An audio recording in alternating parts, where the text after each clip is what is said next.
Super Latina ang peg ng bagong aura ng artista na si Aura Briguela matapos po niyang magpa-nose job.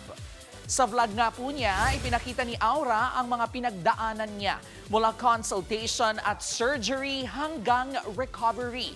At bago kayo mag-comment ng insecure ba siya? Aba, hindi raw. Matagal na raw talagang gusto ni Aura na magpa-rhinoplasty.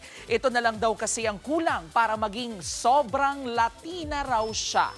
Pero kasabay ng bagong look, isang mabigat na balita ang dumating kay Aura.